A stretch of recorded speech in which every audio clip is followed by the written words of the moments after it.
और ये बाइबल में तो नहीं लिखा, लेकिन ये बुरा भी नहीं है और ये अच्छा है और बाइबल के मुताबिक भी है। डिसाइड किया गया कि एक दिन पूरी दुनिया के जो बाप हैं उनके नाम किया।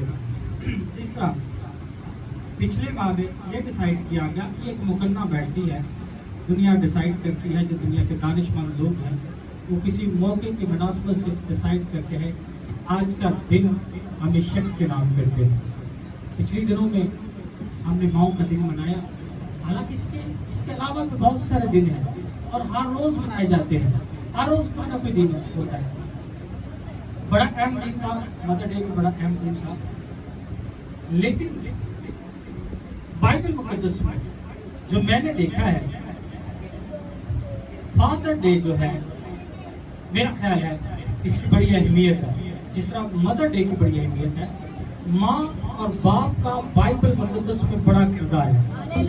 हालेलुया। मैंने देखा है बाइबल मुकद्दस में, जब मैंने बाइबल मुकद्दस को पढ़ा तो मुझे समझ आया कि माँ और बाप मुंह से बोले या ना बोले, उनके दिल की जो आह होती है वो बुलंदियों पर ले जाती है और बुलंदियों से नीचे ले आती है। हालेलुया। बहुत दफा हम ये बात सोचते हैं कि मेरी माँ ने मुझे बददुआ नहीं दी, मेरे बाप ने मुझे बददुआ नहीं दी, अगर आप अच्छा नहीं करते तो आप बरकत नहीं पाएंगे। क्लियरली बाइबल में साबित करती है आपको बददुआ दी है या नहीं दी, लेकिन अगर आपने अच्छा नहीं किया, अगर आपने उनको खुश नहीं किया, वो आपसे राजी नहीं है, तो आप बरकत नहीं पाएंगे। जितने भी बच्चे यहाँ पर बैठे हैं, लेकिन ज्यादातर बड़े हैं, लेकिन मैं पहले बच्चों से बात करता हूँ। बाइबल मुकद्दस, अगर आपके माँ बाप ने आपको बददुआ दी है, नहीं दी है, लेकिन आपसे वो खुश नहीं है, तो आप बरकत नहीं पा सकते। खुदा आपको कभी पसंद नहीं करेगा। हालेलुया। तो सबसे पहले ये सीखना है, जितने बच्चे यहाँ पर बैठे हैं, अगर आप बरकत पाना चाहते हैं, आपने माँ बाप को खुश रखना है। क्या रखना है? खुश रखना है। अब मुझे सवाल किया गया, कई जगह पर ये सवाल किया गया कि बाइबल मुकद्दस में लिखा है कि अगर तू अपने माँ बाप की फर्मा बरदारी करेगा तो मैं तेरी उम्र को क्या करूंगा?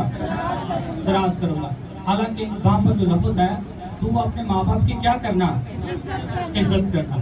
फर्मा बरदारी में और इज्जत में फर्क है। क्या लिखा कि तू अपने माँ बाप की ज्यादातर जो तर्जुमे उनमें के क्या करना? इज्जत करना, रिस्पेक्ट करना, रिगार्ड करना।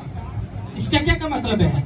अगर वो आपको बुरा कह रहे हैं, आपने सर झुकाकर सर खम कर देना और अपना काम क्या करता है? करते रहना। सवाल ये था कि मेरे माँ बाप अच्छे नहीं है, मेरे माँ बाप शराब पीते हैं, मेरे माँ बाप फिल्में देखते हैं, तो अगर वो कहते हैं कि मैं भी शराब उनके साथ पीते, क्या मुझे वाजिब है? बाइबल मुकद्दस ये नहीं फरमाती।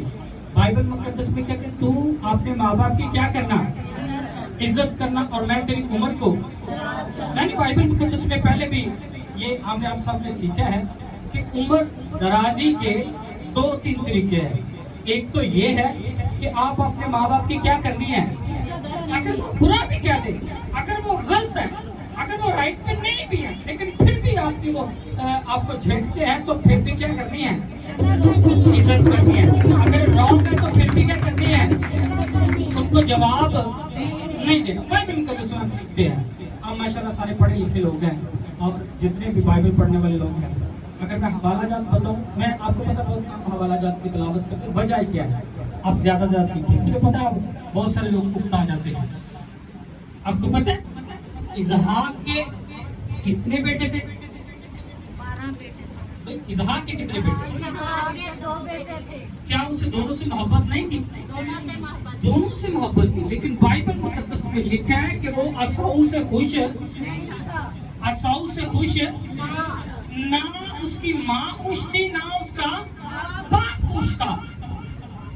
हालांकि उसने बददुआ भी नहीं दी। मैंने बाइबल मुकद्दस में नहीं पढ़ा कि इजहाक ने असाऊ को बददुआ दे दी है, लेकिन बाइबल मुकद्दस साबित करती है कि वो असाऊ से खुश नहीं थे। और बाइबल मुकद्दस में ये भी नहीं लिखा कि बरकत जो थी वो याकूब के खाते में लिखी हुई थी। बरकत इजहाक की दुआ और लफ्जों में थी, इजहाक के हुक्म में थी। लेकिन बाइबल मुकद्दस फरमाती है कि असौ से वो दोनों माँ बाप खुश नहीं थे, इसहाक से वो याकूब से वो खुश थे, इसलिए उसकी माँ ने चाहा कि ये बरकत उसका हक नहीं बल्कि किसका हक है, याकूब का हक है। माँ बाप बदवा दे या ना दे, सीखने वाली बात है। जितने बच्चे बैठे हुए हैं, अगर आपकी माँ जिंदा है, अगर आपके बाप जिंदा है, तो इस बात को सीखे। बाइबल मुकद्दस में मैं नहीं कह रहा, बाइबल कह रही है कि उन्होंने बदवा दी या नहीं दी, लेकिन बरकत कौन ले गया, याकूब।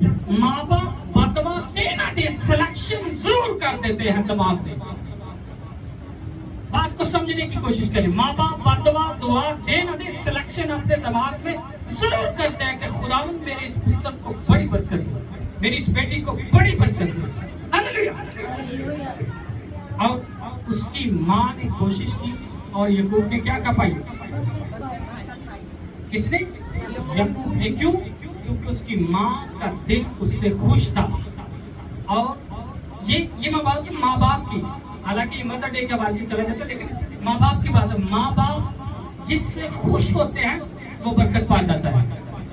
ये वो पढ़ा है नहीं पढ़ा, उसके पास डिग्री है नहीं है, जब खुदा आसमान के दरीचों को खोलता है तो पता नहीं चलता। मैंने बाइबल में कहा सुनता, खुदा क्या चलाता है, एक हवा। बाइबल में कहा लिखा ज़बूर की किताब में बड़ी वजाहत के साथ, खुदा अपने फरिश्तों को क्या बनाता है, हवाएं, और अपने खादमों को आके शोला बनाता है। यानी खुदा हवाएं ऐसी चला देता है कि अनपढ़ बेटे को बरकत दे देता है।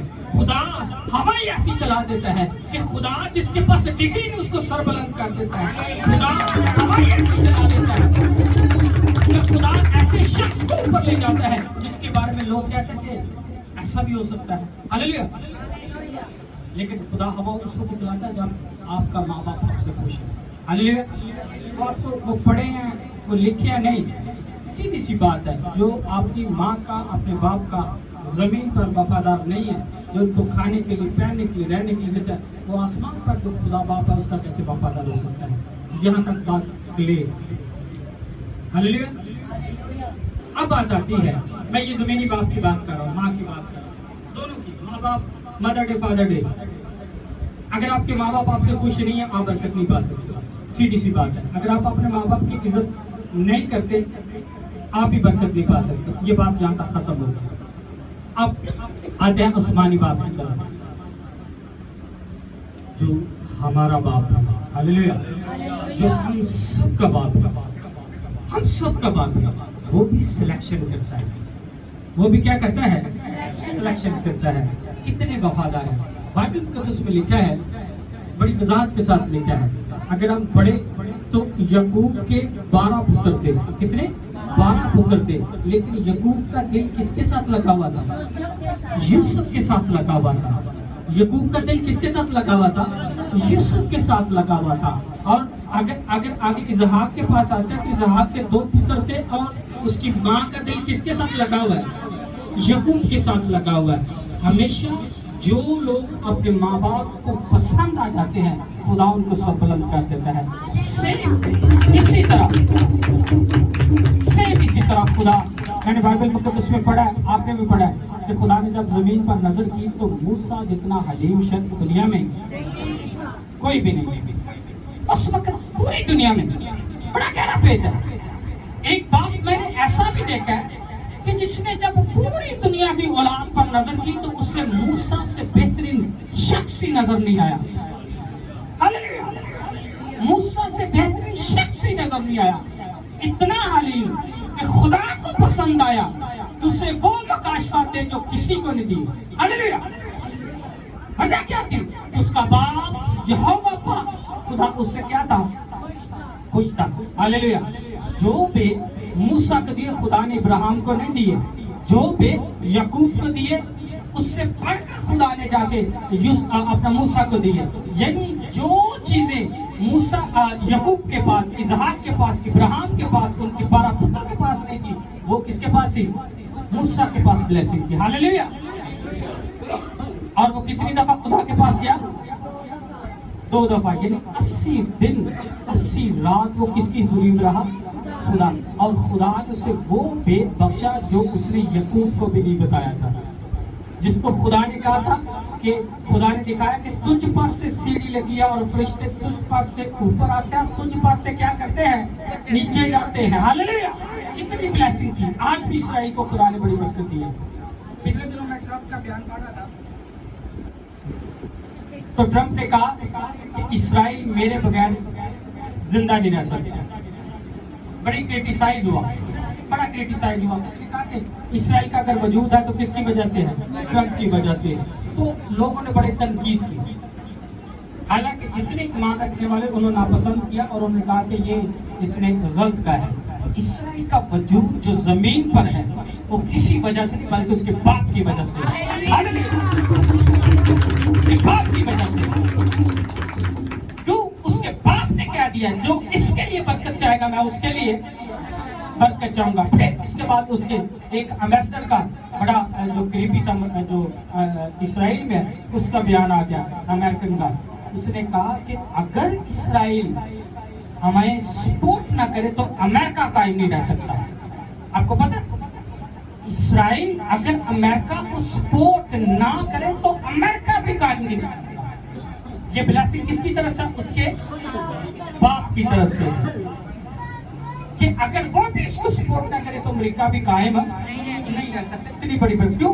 क्योंकि उसका बाप उससे खुश है और उसके बाप ने कई साल पहले फरमा दिया है कि जो इसके लिए बरकत चाहेगा मैं उसे क्या दूंगा। वजह क्या थी? उसका बाप। वजह क्या है उसका बाप। मैंने बाइबल मुकद्दस में पढ़ा, तरीकी किताबों में पढ़ा कि बाइबल के अलावा भी किताबें जो हिस्ट्री की किताबें वो बताती है कि इसराइल जिन रास्तों से जाते थे ना, वो पहले कौम में डर जाती थी, ओ इसराइल का खुदा जिंदा खुदा। इतना डरते थे। वो कहते थे कि इसराइल का खुदा जिंदा खुदा, जो मैदानों में भी आ जाता है, जो पहाड़ों में भी आ जाता है। उन्होंने कहा मैदानों में जंग करेंगे। जब इसराइल से लड़ाई होती है वो कहते हैं मैदान में जंग नहीं लड़ सकते इससे, हम पहाड़ों में लड़ाई करेंगे। तो फिर खुदा ने पत्थर बरसाना शुरू कर दिया। उन्होंने फिर कहा कि अब इनका पहाड़ी खुदा भी है जो आसमान से भी पत्थर बरसाता है। हालेलुया। तो किसकी वजह से? उसका बाप जो यहोवा पाक खुदा है, जो उनका बाप है वो आपका भी बाप है। इसीलिए यीशु मसीह ने फरमाया कि जब तुम दुआ करो तो क्या करना है, कि आए हमारे आए खुदा की कलाम निकालिए। मंदिर सुन कीजिए, उसके साथ बात सिर्फ एक आयत की तिलावत करिए। कितना बड़ा एजाज आपको दे दिया।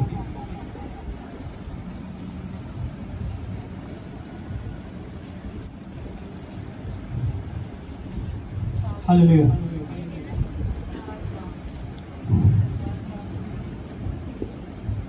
और उसकी 7वीं आयत मैं फिर उसी बात पे आ गया मांगने पे।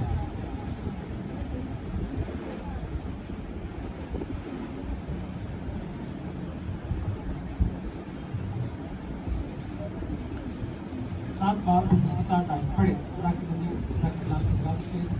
मांगो तो तुमको दिया जाएगा, ढूंढो तो पाओगे, दरवाजा खटखटाओ तो तुम्हारे वास्ते खोला जाएगा। क्योंकि जो कोई मांगता है उसे मिलता है, और जो ढूंढता है वो पाता है, और जो खटखटाता है उसके वास्ते खोला जाएगा। आमीन। यहाँ पर कितना बड़ा एजाज दे दिया, बड़ा गहरा बेत है कि आपके पास अख्तियार है कि आप अपने बाप से मांग सकते हैं। अब एक गहरा बेत मैं आज आपको बताता हूँ। यहाँ पर 2 चीजें, अब फादर डे के हवाले से आगे आ जाते हैं। यहाँ पर 2 चीजें लिखा है कि मांगो तो तुम्हें, ये एक शिक है, एक शिक मुकम्मल होगी। फिर आगे लिखा है ढूंढोगे तो, क्या लिखा? ढूंढोगे तो। ये सीखने की बात है। कई दफा ये सवाल किया गया, अगर इसराइल के पास बरकत है तो चाइना के पास बरकत क्यों है?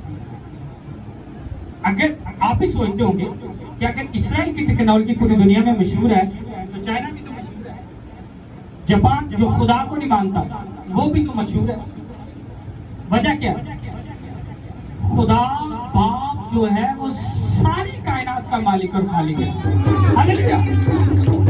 पहली शिकायत सीखने की बात है। आप पढ़े लिखे लोग हैं। पहली शिकायत मांगो तो तुम्हें, ये उनके लिए है जो उसके ईमानदार हैं। ये सिक्के ईमानदारों के लिए है, जो ईमान के साथ मांगते हैं उनको मिल जाता है। इसके बाद दूसरी शिकायत है, ढूंढोगे तो, इसमें ईमान की शिक नहीं है, बड़ी सीखने की बात है। ये उन तमाम कौमों कबीलों के लिए है जो ढूंढते हैं और खुदा बाप ने उनके साथ वादा फरमाया कि जो भी कोशिश करेगा मैं उसे दूंगा। ये बात ज़हन में रखिए। बात लोग कहते हैं वो खुदा के साथ नहीं चलता, वो क्यों पा गया? भाई उसने पहली शिक पर अमल नहीं किया, लेकिन दूसरी शिक पर अमल किया जो यीशु मसीह ने फरमाया कि ढूंढोगे तो, ढूंढोगे तो, हालेलुया। इसके लिए ईमानदार होना शर्त नहीं है, इसके लिए कोशिश शर्त है। अगर आप खुदा के साथ नहीं चलते, 30% चलते हैं, 60% चलते हैं, कितना भी चलते हैं, कम चलते हैं, तो फिर भी बरकत लोग पा जाते हैं। इसका मतलब है वो ढूंढते हैं। वो क्या करते हैं? ढूंढते हैं। ढूंढने की शर्त जो है, जो शिक है, वो सब पर आती है। अगर आप ईमानदार नहीं हैं लेकिन आप ढूंढने वाले हैं, फिर भी आप पा जाएंगे। इसीलिए चाइना, जापान, जो बाकी कंट्री है, वो बहुत आगे है। क्यों? कोशिश पे यकीन रखते हैं, वो खुदा पे यकीन नहीं रखते। सीखने वाली बात है, अगर मैं समझा सकता आपको तो, अगर आपकी बात समझ में आ गई। लेकिन अगर आप ईमानदार हैं और खुदा के बच्चे और बच्चियां उसको कबूल कर लिया, फिर तो आपके लिए दरवाजे खुल गए। हालेलुया। फिर तो आपके लिए बरकत के दरवाजे खुल। अब यहाँ पर क्या लिखा है कि मांगो तो तुम्हें, पता नहीं मुझे तकरीबन 2 माह हो गए मैं यही कह रहा हूँ, आप खुदा से मांगे। 2 माह हो गए मैं यही तकरीबन हर मैसेज में, मांगो तो तुम्हें दिया जाएगा। बाइबल मुकद्दस में कहीं भी ऐसी शिक नहीं लिखी कि आप मांगे और वो आपको ना दे। कहा कि मांगो तो तुम्हें दिया जाएगा। लेकिन हमने कभी दुआ की ही नहीं है। हमने यही दुआ किया कि मेरी जेब में पैसे नहीं है, मेरी जॉब अच्छी नहीं है। हमने खुदा की हवा पर कभी यकीन नहीं किया। हम समझते हैं पैसे आएंगे तो फिर घर बनेगा, पैसे आएंगे तो फिर गाड़ी आएगी, पैसे आएंगे तो फिर ये चीज आएगी। नहीं, जब खुदा आता है तो खुदा सारी चीजों को मुहैया कर देता है। हालेलुया।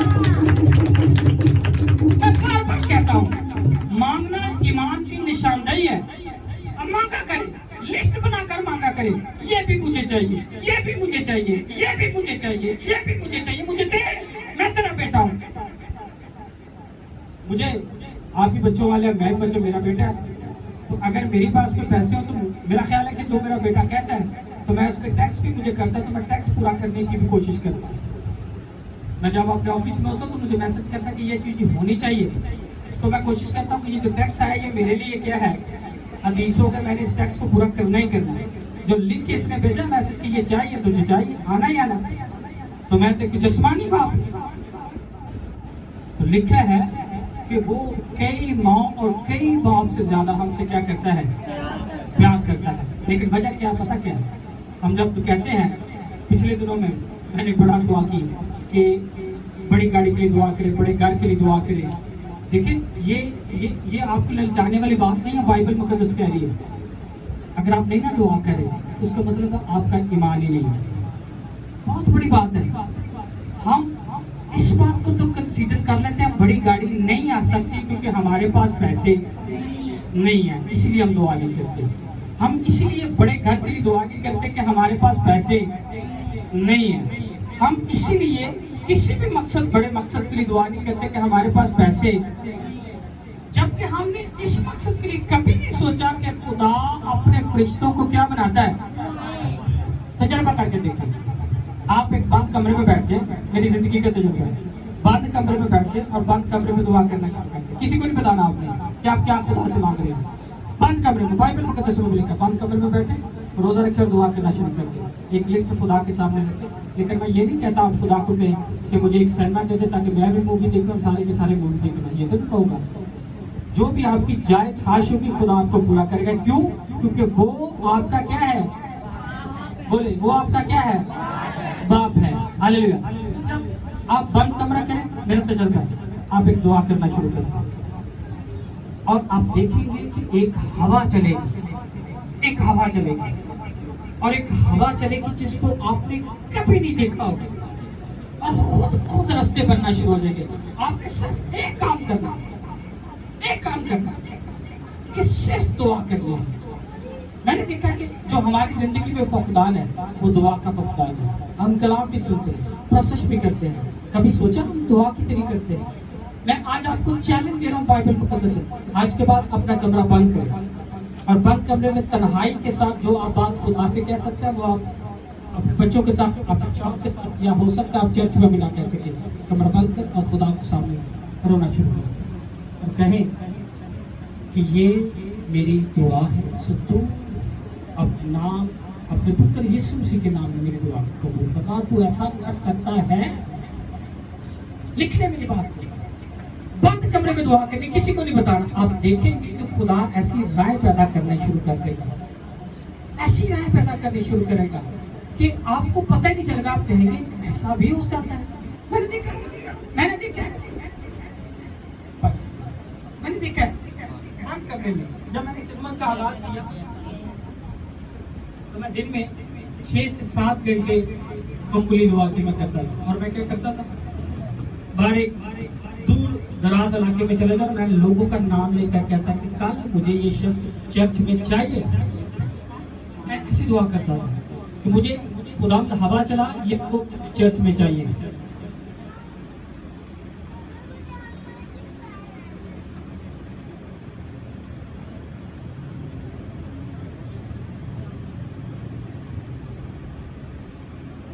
यकीन जानिए खुदा के स्टेज पर खड़ा हो, खुदा ऐसी हवा चलाता था, ऐसे लिंक बनाता था कि कुछ ही दिनों के बाद वो मेरी कलीसिया मेंबर बन गया।